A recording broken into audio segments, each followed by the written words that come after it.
में सर जो एक फ़ीमेल पेशेंट है, ये नेक पेन की है, जिसे हम लोग सर्वाइकल रेडिकुलोपैथी भी कहते हैं। अब आप अपनी नेक को लेफ़्ट साइड पे रोटेट करके दिखाएं, राइट साइड पे रोटेट करके दिखाएं।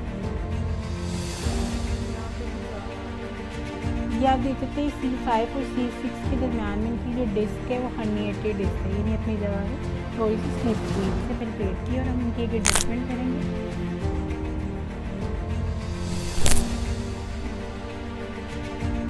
अब अपनी गर्दन को रोटेट करके दिखाएं,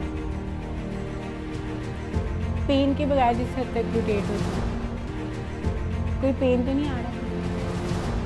अस्सलाम वालेकुम, मेरा नाम डॉक्टर एस इम्तियाज़ है। आज मेरे साथ जो एक फ़ीमेल पेशेंट है, ये नेक पेन की है, जिसे हम लोग सर्वाइकल रेडिकुलोपैथी भी कहते हैं, या आप लोगों की ज़ुबान में जिसे कहते हैं कि गर्दन के पट्ठों में या गर्दन के मोहरों में कोई मसला आ जाना।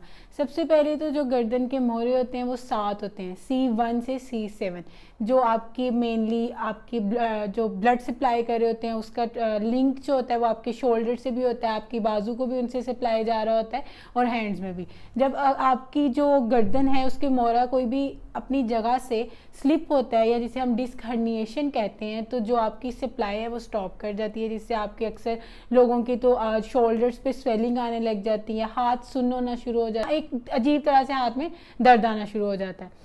ये जो मेरे पास पेशेंट हैं ये सर्वाइकल रेडिकुलोपैथी की है, इनका C5 एंड C6, यहाँ से हमारे C1 के रीजन स्टार्ट होती है नेक की, और C7 तक के वर्टिब्राज होते हैं। इनका जो मसला आ रहा है वो C5 टू C6 के दरमियान में। इनकी MRI जो आपकी स्क्रीन में भी आप देख सकते हैं, C5 टू C6 के दरमियान जो इनकी डिस्क है वो स्लिप कर गई है।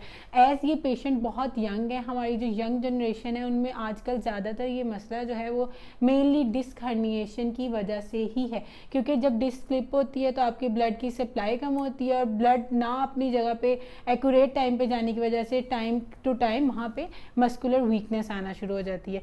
मस्कुलर वीकनेस परसिस्ट करने लगती है और पेन ज़्यादा होना शुरू हो जाती है। हम लोग क्या करते हैं, हम लोग पेन किलर्स लेना शुरू कर देते हैं उस पेन को सबसाइड करने के लिए, और जो पेशेंट है वो नॉजियाटिक होना शुरू हो जाता है। फिर हमें लगता है कि हमारी वो पेन, अक्सर लोगों को लगता है कि वो हेड में जा रही है, हमारा जो हेड है वो स्टक हुआ हुआ है, हम अपनी गर्दन नहीं घुमा पा रहे। कुछ लोग न्यूरोलॉजिस्ट के पास भागने लग जाते हैं, कुछ साइकेट्रिस्ट के पास, और कुछ लोग पेन किलर से उस पेन को सबसाइड करने की ट्राई करते रहते हैं। लेकिन जितनी ये पेन ज़्यादा देर तक चलती रहती है उतना ही ज़्यादा मसला होता जाता है। पहले आपकी एक डिस्क का मसला होता है तो आहिस्ता आहिस्ता बाकी की जो वर्टिब्राज है और डिस्क हैं वो भी इफेक्टेड होने लग जाती है।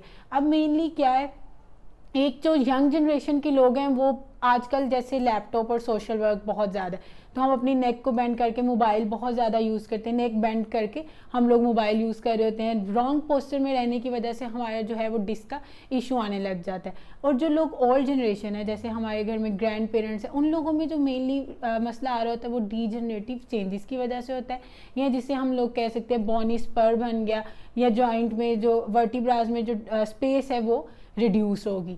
अब ये जो पेशेंट है मेरे पास, शी इज़ क्वाइट यंग, ठीक है, इनका C5 और C6 में जो डिस्क है उसके दरमियान में मसला आ रहा है। अब हम लोगों ने इनका एक सेशन किया है, लेकिन ये अभी सेशन के बाद हम इनकी कोई स्पाइनल अलाइनमेंट करेंगे।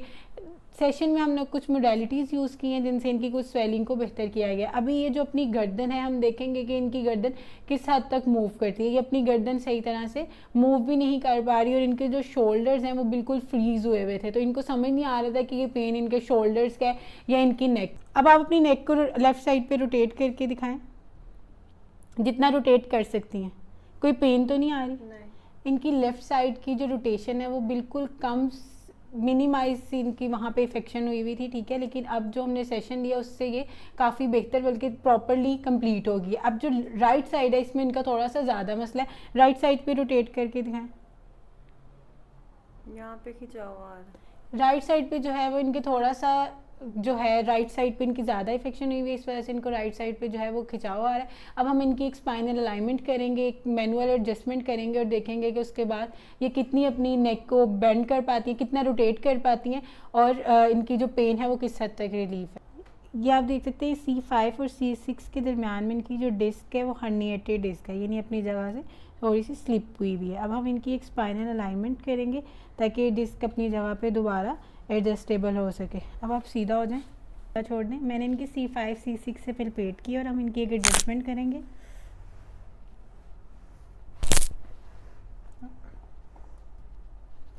ओके, अब अपनी गर्दन को रोटेट करके दिखाएं,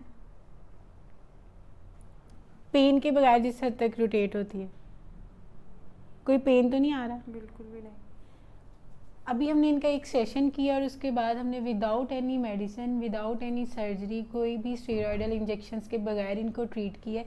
आप देख सकते हैं कि इनकी रोटेशन भी जो मिनिमम हुई थी, इनकी रोटेशन भी अपनी पूरी डिग्री में कंप्लीट हो चुकी है। और इसके अलावा जो इनकी गर्दन रोटेट करने में एक पेन आ रहा था, वो पेन भी नहीं परसिस्ट कर रहा। हमने इनका 1 आवर का सेशन किया और इनकी स्पाइनल अलाइनमेंट किया। इसी तरह किसी भी किस्म के जो गर्दन के मोहरे का मसला है, शायद वो आपकी बाजू में हो, शायद वो आपके कंधों में हो, या आपके सर पे जा रहा है, या किसी भी किस्म का भारीपन सा फील हो रहा है, तो आप हमारे क्लिनिक विजिट कर सकते हैं, जहाँ पे हम without any medicine and surgeries को ट्रीट करते हैं। Thank you so much. अल्लाह हाफिज़।